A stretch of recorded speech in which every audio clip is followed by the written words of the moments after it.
day when there was a big saffron Holi in a red fort. You're watching India Today's live and continuing coverage of the results from the Northeast. Tripura especially seeing a remarkable swing in fortunes for the BJP, with the party's vote share jumping from about 1% to 42%. One of the biggest jumps in one single election. One of the men who made this victory possible is BJP General Secretary, Senior Party Leader Ram Madhav. He's joining us now on the broadcast. Also with us at this time is one of the leading voices of the left front, CPIM Polit Bureau Member Brinda Karat. Welcome to the both of you. I want to go across to Ram Madhav first.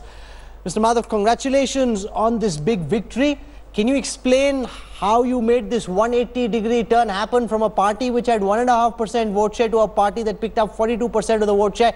And not just vote share, ideologically the state has gone from being left to swinging completely to the right in one election. It has joined the national center stage. It was under the left rule, left side. Now it has come to the national center stage. We occupy the national center stage, BJP, and Tripura also has joined that. We really thank the people of Tripura for bestowing this honor, and Ma Tripura Sundari's blessings, Prime Minister's lot of efforts, energy, encouragement, party president's guidance, and more importantly, Rahul, one must understand, electioneering in Tripura is the most difficult task. Somebody has to come here and experience it, cannot be described. Oppression, intimidation, violence, it is the order of the day in elections here. Our cadres have withstood that and handed down this stupendous victory. We are really happy. Brinda Karat, West Bengal was the one impregnable left bastion. Mamata Banerjee came in, stormed West Bengal. Now we're seeing something similar happen in Tripura as well. Even this morning, you were quoted as saying as late as 10:20 that you'll cross 40 seats. It almost seems as if the CPIM was totally disconnected with the mood on the ground. You were living in your own bubble, which suggested that you still had a chance, whereas the ground had slipped from underneath your feet, Ms. Karat. Well, of course, it is a setback. It is extremely disappointing. As far as the reasons for it, as far as my own party's performance is concerned, that I'm afraid will have to wait for a deeper review. But on the face of it, our seats certainly have come down. Our vote percentage is down by about 6 to 7%. We have got 45% of the vote. So that is a substantial population of Tripura is still very much with the left and with the left front. Mr. Ram Madhav, how is the BJP's reign in the states where it's forming a government by itself and also an alliance going to be different from that of the Congress? What is it that you will now deliver on, given that you've got the kind of mandate you have? Rahul, as far as Tripura is concerned, we have promised three things. One is we will restore peace in the state. Tripura came to be known as one of the most violent states under CPM rule. We promised to bring peace. Number two, Tripura under CPM rule has lagged behind in development terribly. And we promised to bring development to the state. And third and most important, contrary to the perception about Mr. Manik Sarkar and all, Tripura had one of the most corrupt systems, corrupt governments in the entire region. We promised to the people that we will give a clean and transparent governance. On these three counts, whatever promises we have made, we will certainly stand by those commitments that we have given to the people. Brinda Karat, in 2013, the BJP had a 1.54% vote share. In 2014, in the Lok Sabha elections, their vote share went up to 5.77. Today, it's 42 plus, just for the BJP, 50 plus with the alliance. Now, what are you, as the vanquished party, making of the fact that the BJP jumped from 1.5% to 42% in just the last 5 years? And that ground has been ceded by whom, Rahul? Have you analyzed that? Because in the last elections, the opposition parties at that time to the left were mainly the Congress, and they were in alliance with a tribal party. At that time, the name was the INPT. And they together had got around 44% of the votes. The Congress itself had got around 36% of the votes. So the question really is that the BJP, now in the Northeast and in many other parts of India, believes its slogan of Congress Mukt Bharat can be best achieved by co-opting the Congress into the BJP. And therefore, all the corrupt leaders of that party have now become doodh ka dhula hua, because they have now joined the BJP. Now, that is not in any way to in any way underestimate the fact that the BJP and its ally, the IPFT, are forming government in Tripura. But your question as to how they grew from 2% to over 50%, I think now. The BJP and the INPT together, I think because we are 45%, so clearly their vote is higher than that, so perhaps they'll be closer to 50%. So how they did that is something which, you have to analyze. As far as we are concerned, it's very clear that they have swallowed the entire opposition space, including the Congress party, which could only retain 2% of its vote. Mr. Ram Madhav, in the 59 seats of Meghalaya, the Congress is leading at 20, the NPP at 19 and the BJP at 2. We saw what the BJP did in Goa and Manipur, where you came in from the back door and formed the government.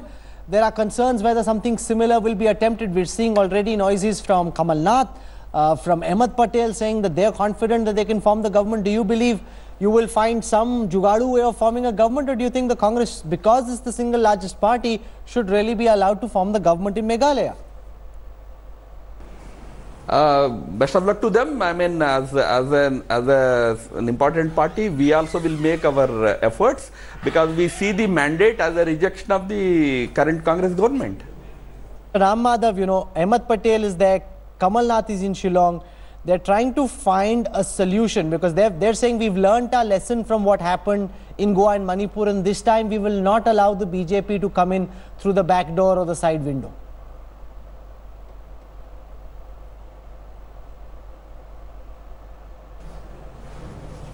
Meghalaya delivered a very fractured kind of mandate. Our effort will be, we see it as a rejection of Congress. So our effort will be to form a non-Congress coalition government there. We are exploring the possibilities. One of our leaders, Hemant Biswa Sharma, is proceeding to Meghalaya. He will handle the situation and see if there can be a non-Congress alternative possible in this state. Brinda Karat, one of the things the verdict in Tripura shows is that the younger generation in Tripura seem to have totally lost faith in the left ideology, in the CPIM. They were swayed by the promises of jobs, the talk of aspiration, just turn it over, turn a new leaf. That's what the BJP said. You may have been very strong for 2.5 decades, but you now seem to have the youth completely drifting away from your party.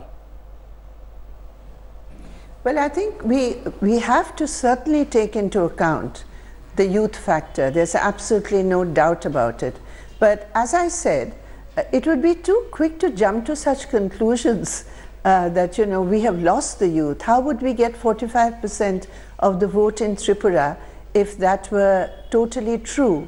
But at the same time, certainly in our analysis and review, we will definitely have to look at the youth factor and the way youth voted, most definitely. The BJP has been saying again and again, Ms. Karat, that this is the first direct face-off between the left and the right. Mohan Bhagwat called up Amit Shah, congratulated him for ideologically taking the state away from the left and delivering it for the right. The BJP is saying it's Tripura today, Kerala tomorrow. Well, they are welcome to their predictions. In actual fact, if you would permit me, What we saw in Tripura was a new form of encounter politics in the field of parliamentary democracy. What we saw in Tripura was a huge deployment of money, and that raises the question as to whether the regulatory procedures of the Election Commission are adequate or not. Tripura has never seen this massive deployment of money that we saw this time. Secondly, it is encounter politics because what has been encountered are just basic democratic principles of how you form alliances. Now, till now, you clearly form alliances with parties with whom you have a common minimum program. But here the BJP, in an utterly opportunist way, which many of you call pragmatic politics, and which I believe is encounter politics, because we are encountering principles in politics. You have an alliance with a party which says it wants a separate Tripura. Now, this is what has happened in the whole of the Northeast. Ethnic conflicts, separatism, divisiveness, and unfortunately, if your only goal is to grab power at any cost, and you have these kind of alliances without principles, then tell me, does India win? This is the question. I think it goes beyond the CPM. The question is, what kind of politics are we seeing today? I think that is the question which we all have to think about. Certainly as far as the CPM is concerned, Rahul, I mean, we are very clear that we are going to do a review. Whatever remedial measures need to be taken, we're going to do it. But these are larger issues of how parliamentary democracy itself is being subverted. You're raising an important question, ma'am, and I'm going to get Ram Madhav to respond to it because, Mr. Madhav, your alliance, especially with the People's Front of Tripura, was contentious because the party was organizing mass agitations, road blockades. They were demanding the creation of a separate state of Tripura land. Now you're in an alliance with them. So how do you reconcile these differences? Brinda Karat says it's grab power at any cost. How do you respond to this criticism? Rahul, you must remember that when we got together, when we formed the coalition, we together issued a statement stating that we are committed to one Tripura, united Tripura. In fact, you all must thank BJP or congratulate BJP for bringing IPFT onto the platform of one united Tripura. And we are committed to keeping unity of Tripura. It's another matter. Tripura's tribals have faced a lot of problems today, lot of discrimination they have faced under CPM's rule. We will try and address their social, economic and cultural, linguistic concerns. But IPF and BJP together are committed to one Tripura, united Tripura. You know, a lot of leaders of the BJP in these three states were imported from the Congress. Some of them even came from the Trinamool Congress. How do you respond to criticism that this is practicing the Ayaram Gayaram brand of politics, that anybody who can help you attain power is welcome to your fold, regardless of whether they share any ideological commitment or not to the BJP and the RSS, Mr. Ram Madhav? No, firstly, that is not true. If you see the total number of BJP candidates in the state, we have contested in all the 60 seats. Majority of them have been traditional BJP Karyakartas only. But yes, BJP is a growing party in Northeast. BJP is new to the region. There was no alternative for many people in the past. When BJP came before them as an alternative, many new people have joined BJP. Some of them from other parties also. But once they join BJP, they treat all of them as BJP Karyakartas only. We don't see them as ex-Congress, ex-other party Karyakartas. They are all BJP Karyakartas. And don't worry, there won't be any Gayaram. There's only, our doors are open, people come join us. But we also give proper enough space to our traditionally who have been in the, who have toiled for the party. They will all be respected. Brinda Karat, who do you blame for the left's defeat in Tripura? This used to be one of your strongest bastions where Manik Sarkar seemed undefeatable, invincible. He's now been totally vanquished. Who do you think is to blame? Ms. Karat? Well, first of all, Rahul, I definitely don't believe in a blame game. There are many factors which came into play. One of them certainly is this new form of encounter politics that we have witnessed in Tripura. And I think that all political parties in India need to look at these methods which the BJP is adopting, and they have to ponder about their own programs and how they're going to fight these elections. As far as the left is concerned, we believe that yes, we have suffered a very serious setback. We will review. We are fighters. In our history, we have had many ups and downs, and I'm sure that we will, with the correct lessons, move forward. One final question to Brinda Karat as I welcome Union Minister Ravi Shankar Prasad, one of the party's senior most leaders, joining us. Mr. Prasad, welcome. One very quick question, because we've seen Brinda Karat, the BJP lose, the CPM lose West Bengal after 34 years. Is the idea of the left, the idea of the CPM, which seemed so popular in multiple states, now an idea which is in irreversible decline? I don't think so. Would you say that all the parties whose votes have come down have become redundant?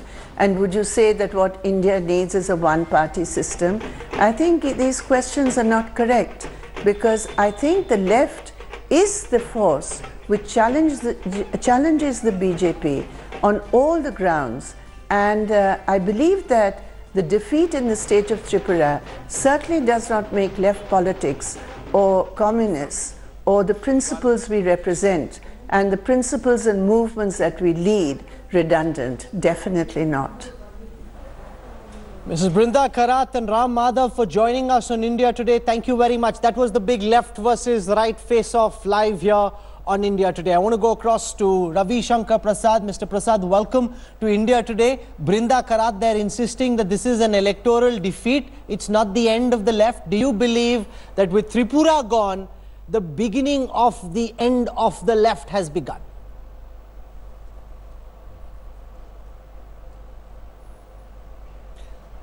Well, you must understand one thing very clearly. It was for the first time that in a state, the left was pitted against a resurgent BJP 1-to-1. And they lost so heavily, in spite of having a charismatic leader, the chief minister. Let me try to put things in a bigger perspective. Now, left is only in Bengal, already decimated there, ruling in Kerala, was ruling in Tripura. Today, whole of North India is without left. Whole of Western India is without left. I can tell you in my own state, CPI used to be the #1 opposition parties 30-40 years ago. You know what is the problem of left? Left could not have the courage to transform with the needs of India's soil as far as politics is concerned. The same hackneyed idea, alien ideas, class struggle withering away, and only BJP bashing and bashing and bashing, and trying to have the benefit of Congress party also at times. You don't work like this in the 21st century, and when India is there, a resurgent power with an aspirational young Indian population trying for a change. The left could not read the mindset. And the second most important, which the Prime Minister today alluded to, left thought that in the state in which they came to power, they could subsume and also contain alternative political narrative through brute force and violence. The same they did in Bengal. Didi became past master, they have lost out. After all, we lost 9 our workers in Tripura. And the same they are doing in Kerala. RSS workers are being killed with impunity, and the BJP workers. And the so-called intellectual and human rights brigades maintains a conspicuous silence as far as the leftist violence is concerned. But that is beside the point. What is important today is, you must understand, BJP did not even have a single councillor in Tripura. All our candidates except one had lost the deposit in the last election. From there, getting 50% plus votes and nearly 2/3 of majority is a phenomenon. The second, be it Meghalaya, be it Nagaland, Goa, people by large number of Christian component of our population. So much of campaign against the BJP, yet the results are there. Therefore, people are trusting the leadership of the BJP, of the Prime Minister, the delivery, and obviously Amit Shah's hard work in terms of strategy. That is the defining moment of this election. Mr. Prasad, let's look ahead into the political kaleidoscope.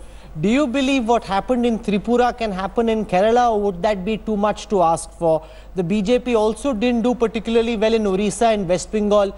Can a turnaround in fortunes of the sort that we witnessed in Tripura, now that you won in Tripura, be replicated in these states as well?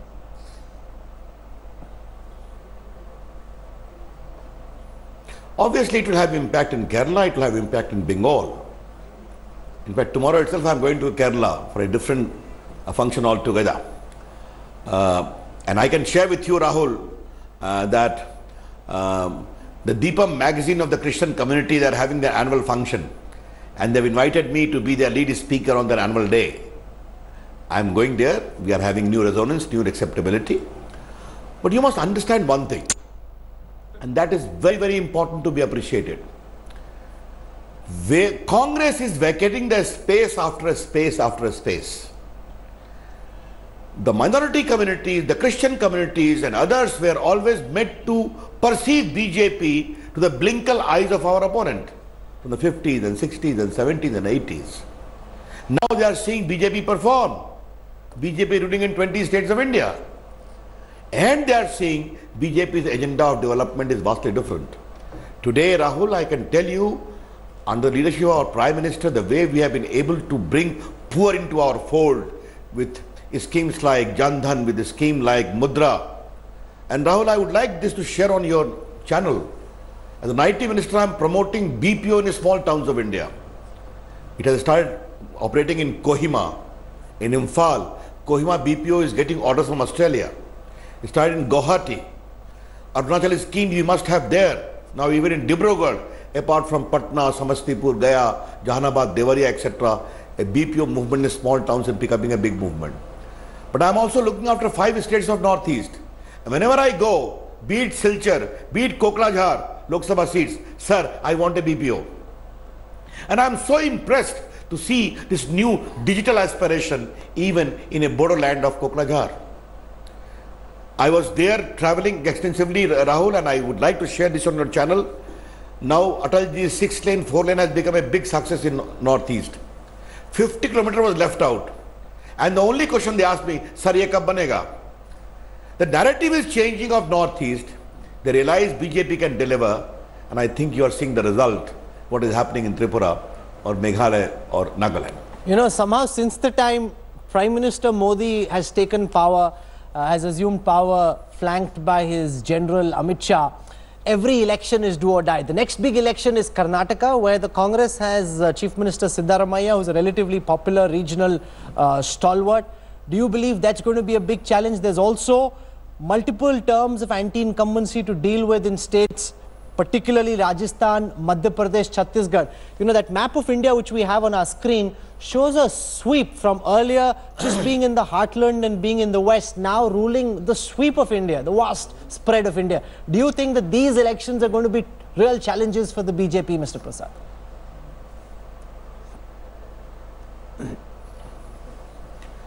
Every election is a challenge, every election is an opportunity. We work very hard. We have already working very hard in Karnataka. We will surely win Karnataka also. We will retain our seats also. Because yes, you are right, under Amit Shah ji, the way he strategizes, he works hard, the way Prime Minister works hard. All of us have been visiting Northeast for a kind information. I have been in charge of 5 Lok Sabha seats of Northeast which we have not won. I have already visited all of them, from Silchar to Deepu to Kokrajhar to Beria. I have visited already all. And all the ministers are supposed to visit. And by the way, a lot of hullabaloo is there. We are going as ministers. Mr. Rahul Kamal, we go as party workers. We are here because of our party. And we feel as a part of our commitment. Instead of visiting Italy during holy vacations, we work hard on the ground. That's how you must have heard the Sunil Deodar's story. You know, that is what was particularly odd about the way the Congress fought in these states. All our reporters from the ground said, Minister, that the Congress wasn't even serious about contesting. They'd given up long before the battle really started. Rahul Gandhi now in Italy with his Nanima playing Holi. Is this not terrible political messaging in your view? You've got one party Adhyaksh who's already talking about Karnataka figuring out ways of how to fight anti-incumbency in Rajasthan and Madhya Pradesh, and you've got another one celebrating Holi at this time in Italy.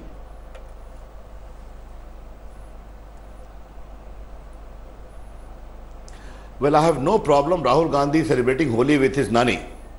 That is personal call. Yesterday, day before, I have not keen to go. My 86-year-old mother in Patna said, Ravi, please come. I want to bless you on the day of Holi. I went there for a day and came back. But the larger point, you are very right, Rahul. Your namesake, the great Mr. Rahul Gandhi, is he doing it for the first time? Whenever elections happen, you find him abroad, having vacations. Good luck to him, because all the assignments come to him not by hard work, but by inheritance. That's his problem. We work hard, we'll continue to work hard. And lastly, you said we are 20 states plus ruling the country. Mr. Rahul Kamal, we haven't got those states by courtesy or charity of anyone. That's true. We have got it by the hard work, dedication, commitment, performance, and the blessings of the people of those states. I think that clarity has to be there. You know, while the BJP is defining hard work in a political context and giving it a whole new meaning, Rahul Gandhi is sending out completely wrong messages by taking off right before the big verdict came out. That's Union Minister Ravi Shankar Prasad. Thank you very much, sir, for joining us. Till the time the Congress begins to show the same level of hunger and determination, even the few pockets of blue that you saw on that map, they're under real threat. Thank you very much, Ravi Shankar Prasad, for joining us on this broadcast. I want to thank Kishlay, Rahul Srivastav, Ajit Jha, and also Kaushik for joining us in the India Today Mediaplex. Thanks for watching the video. For more such news and updates, please like, share and subscribe to India Today. Also check out our other great videos from our channel. We know you would love to.